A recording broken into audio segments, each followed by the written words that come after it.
Daily Taskeer news में आपका बहुत बहुत स्वागत है। मैं हूं रामपाल डोगरा।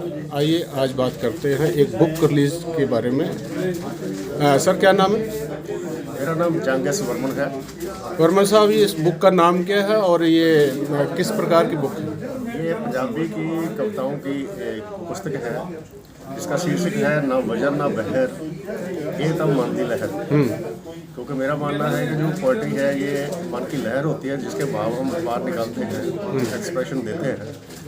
तो ये मन की लहर ही है जिसमें मैंने अपने अलग अलग सोच विचार के जो फीलिंग्स के जरिए थे उनको बाहर निकाला है, जिसके अंदर अपने अंदर की बातें, दुनियादारी की बातें, कॉस्मिक बातें और हमारी अप्रोचेस क्या रहती है सोशल लेवल पर, पॉलिटिकल लेवल पर, रिलीजियस लेवल पर, और हमारी अपने लिए और दूसरों के लिए कैसी कैसी मनोस्थितियों से हम काम करते हैं।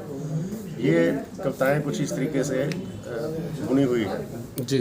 और ये कविताएं जो हैं ये सभी तरीके की मिली जुली कविताएं हैं। इसमें गज़ल भी है, इसमें रुबाई भी है, इसमें खुली कविता भी है, इसमें छंदबद्ध भी है और इसमें व्यंग भी है, इसमें शिक्षा भी है, इसमें हिस्ट्री का पार्ट भी है, गुरुओं के ऊपर भी है, रोमांस के ऊपर भी है। तो ये सारी मिली जुली कविताएं हैं, ऑल इन वन कह लो।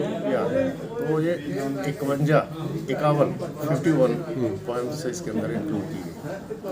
वर्मा साहब, एक चीज़ बताइए कि ये आपकी पहली पुस्तक है या इससे पहले भी आपकी पुस्तकें आ चुकी हैं? नहीं, मैं बेसिकली एक पेंटर आर्टिस्ट हूँ जी और जर्नलिज्म के साथ जुड़ा हुआ हूँ। स्पेशल कॉरेस्पॉन्डेंट एक अखबार के साथ काम कर रहा हूँ। एक मैगजीन, पंजाबी लिटरेचर का मैगजीन है, उसके साथ एडिटर हूँ जी। तो उसके साथ साथ ये मेरा कहानी और कविताओं का रुझान पहले था लेकिन लिखा नहीं था मैंने। अब लिखा है, ये छप रहा है, तो फिर मैंने इसको कंपाइल किया। ये मेरी पहली पुस्तक है जो पंजाबी कविताओं की है। इसके बाद पंजाबी लेखक जम्मू कश्मीर के जो हैं उनके ऊपर एक बुक आ रही है। उसके बाद मैं अपनी कहानियों की एक किताब निकाल रहा हूँ। इस साल के प्रोजेक्ट मेरे 2 और जी। कुछ युवाओं के लिए आप क्या कहना चाहोगे जो पोइट्री की तरफ, साहित्य की तरफ लोग जो है कम इस तरफ उनका रुझान है? क्योंकि ये एक स्वाभाविक चीज़ है।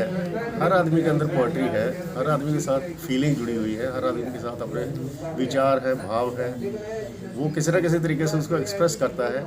लेकिन पोइट्री थोड़ा सा हट करके बोलने में, पढ़ने में, लिखने में इसका हेर फेर है और कुछ नहीं है। अगर कोई इसे करना चाहे उसमें कोई बड़ी बात नहीं है, शुरू करें। और ज़रूरी नहीं कि पहली बार में ही बच्चा बहुत अच्छा चलने लग जाता है, वो डगमगा के चलता है और चलते चलते सीख जाता है। पर टाइम ऐसा भी आता है वो प्रेसिडेंट को सलूट भी मारता है, प्रेयर कर लेता है। आपको डेली तस्कीन की तरफ से बहुत बहुत शुभकामनाएं सर। आपका सर बहुत बहुत शुक्रिया कि आप यहाँ आए और मेरा इंटरव्यू किया। बहुत बहुत धन्यवाद। Thank you.